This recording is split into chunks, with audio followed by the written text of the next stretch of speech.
It's another good day to wear the orange. This is Frank Rock. This is the House of Orange Sports Channel coming at you. I've slept on it. I've thought about it. This is Tennessee versus Kentucky the next day. Tennessee rolls last night 28-18. I use the word roll because really when we take a deep dive into some of this stuff, and we'll get into here in just a minute, you'll see that this Tennessee team it just needed to finish. It just needed to finish and get out of its own way last night. Hats off to Kentucky. They were down a lot of guys.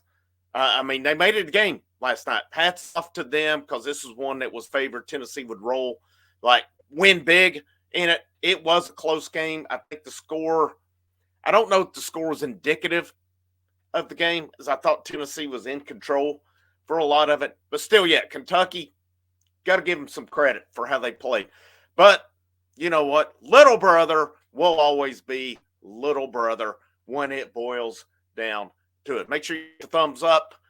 Share the content out. If you know anybody who has not checked out this channel, man, this thing is getting ready to take off, especially with basketball starting tomorrow night. The men's, there's 2 Lady Vols games this week. We're going to be here live for all. There'll be times I can't go live after every single game for the men's and the women's, but for the most part, we'll be here with you for that. Tennessee 28-18. And we'll get into, did the post game last night. So now that I've slept on it, looked at things a little bit more. So I'm going to get into my good, the bad, and ugly. The good, I'm going to start with Dylan Sampson gets the single season record at Tennessee. 19 rushing touchdowns for the season, becomes number 1 in school history single season.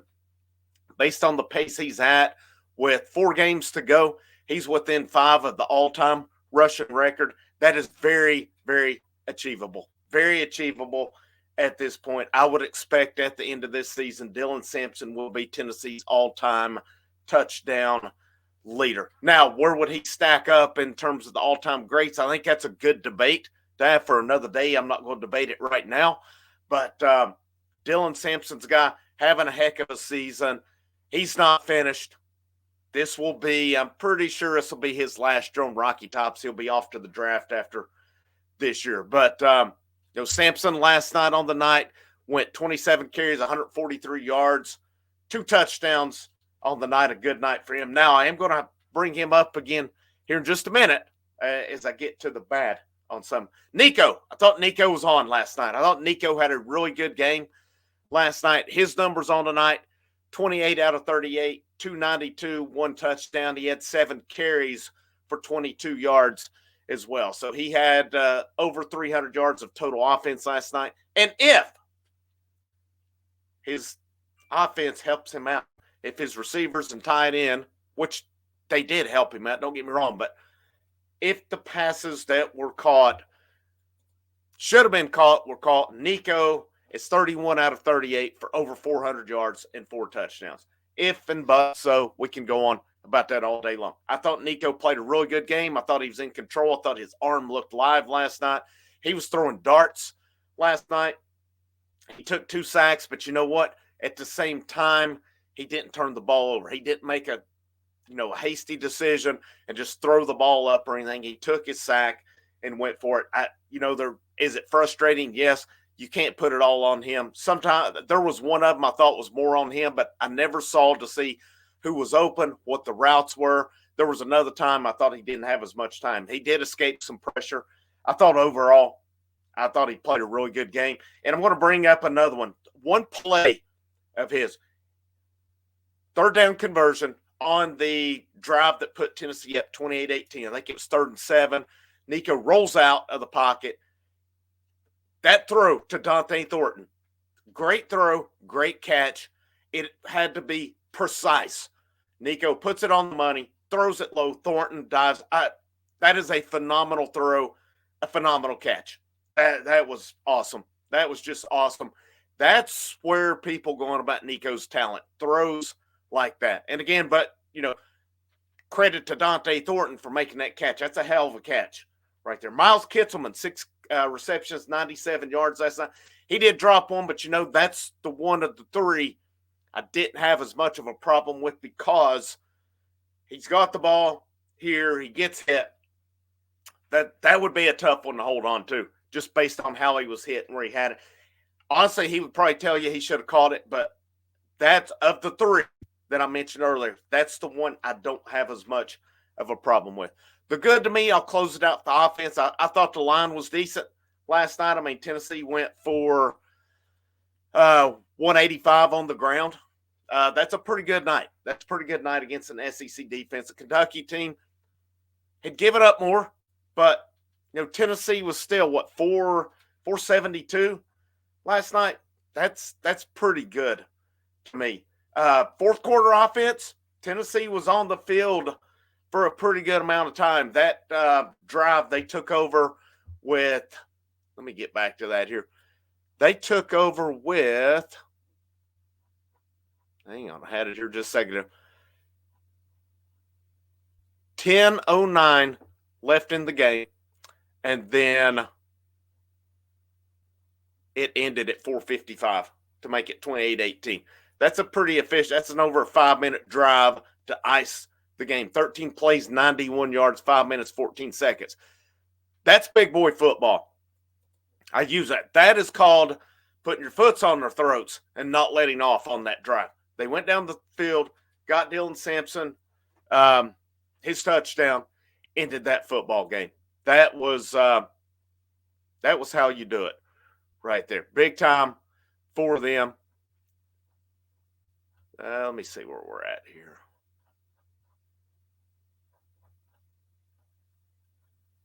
This is a little bit harder to read, but I'll kind of come back here as well. To me, this offense is close. This offense is extremely close on this one. I just can't, that, and on that Dylan Sampson record breaker, I've got to throw that one in.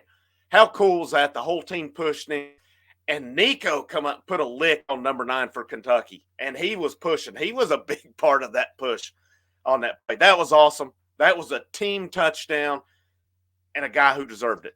A guy who deserves a touchdown based on what he's done this year. He's had an awesome season.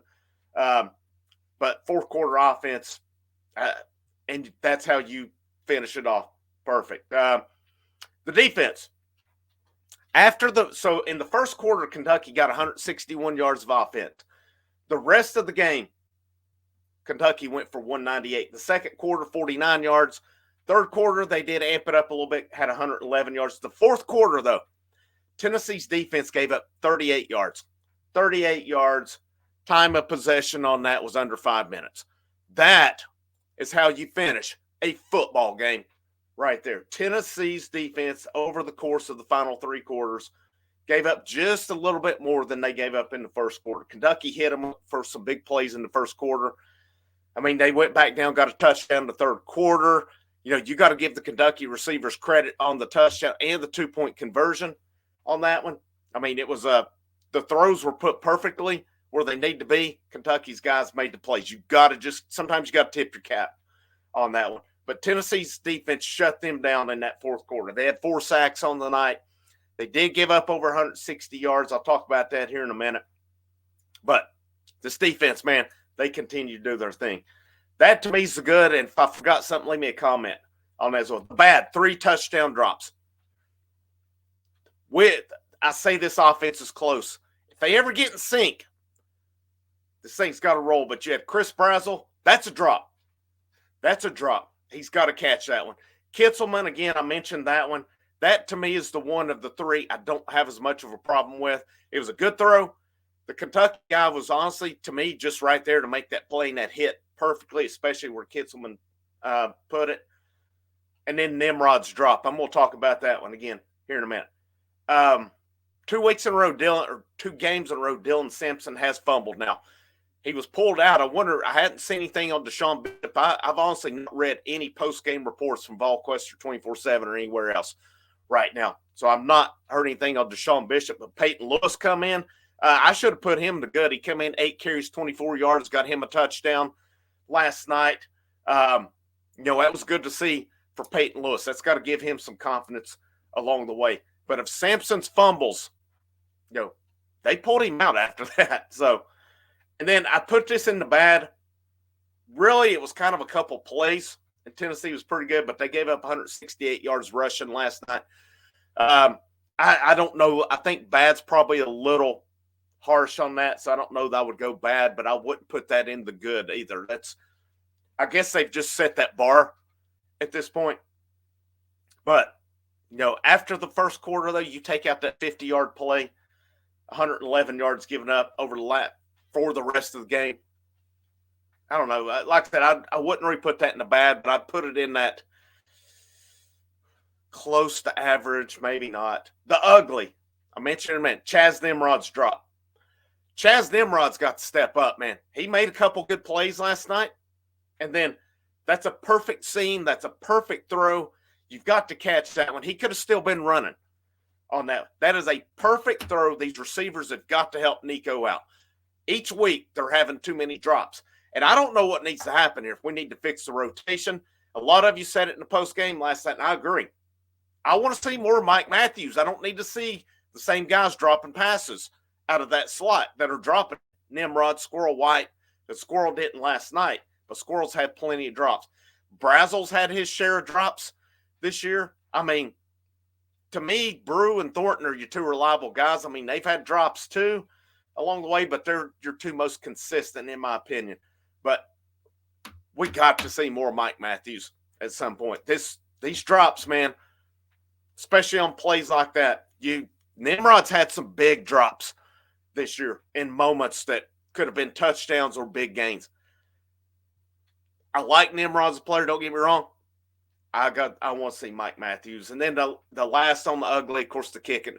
I'll put the special teams in general. Kickoffs are fine. Our punt return game is horrific, and Max Gilbert had a bad night. He had a bad night. I think he has some potential at kicker. I really do. He's got the leg. Josh Heupel said they've got confidence. He thought he's kicked well. People I've seen complaining about that. Josh Heupel is not going to throw anybody under the bus, guys. Keep that in mind. He's not going to come out and say, kicking jobs wide open on Monday. He's not going to say that. Coaches, Josh Heupel's one. He's not going to be 100% truthful with the media, and he doesn't have to. Why would he? I mean, I think about the example list. Brian Snitker, after the Braves were put out of the playoffs this year, he said, I expect our full staff will return intact. The next day, the hitting coach is fired, and a couple more were out. Take what coaches say with a grain of salt. They're not going to be 100% truthful. They don't have to be. They don't have to be.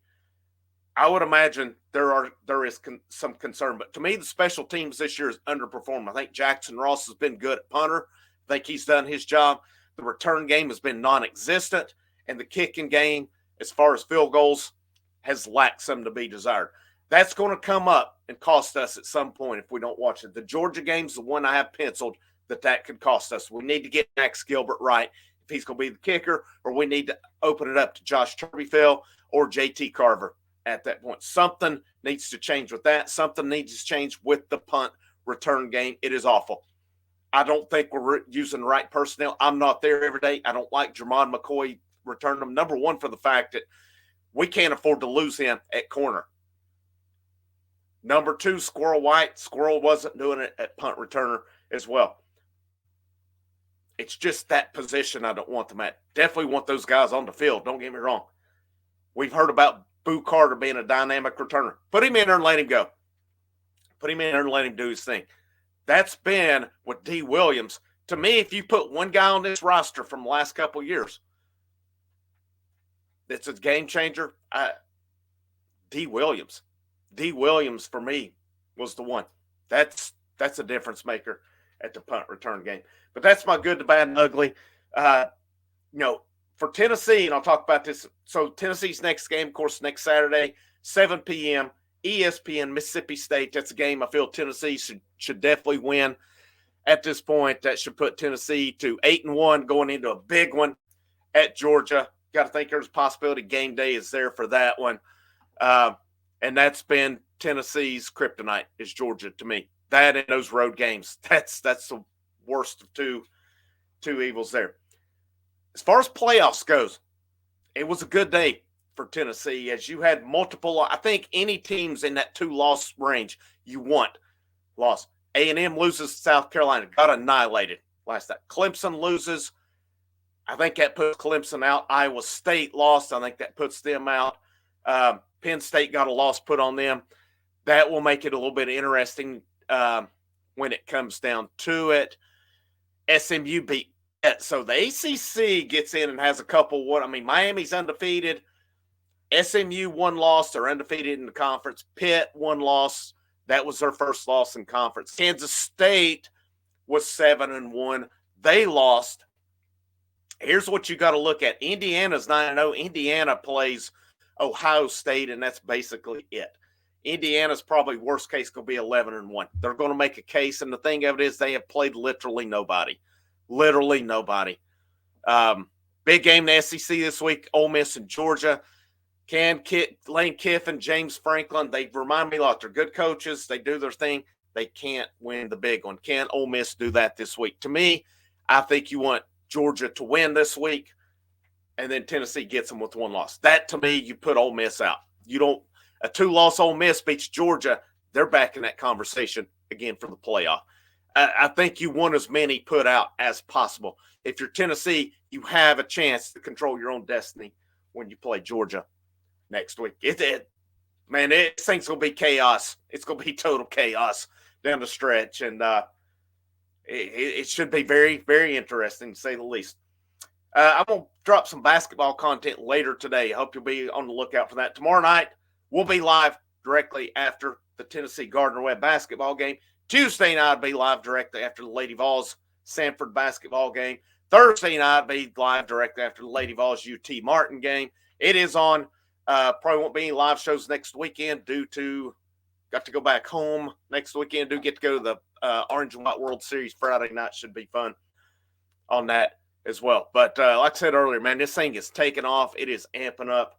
Thank you guys for your support. Make sure you check out those membership tiers at Patreon. The links are in the description on that. And if you want to say thanks, there is a super thanks option in the bottom right-hand corner if you want to throw an old tip in the tip bucket. Frank Rock, House of Orange Sports Channel. Have a great day, and go Vols.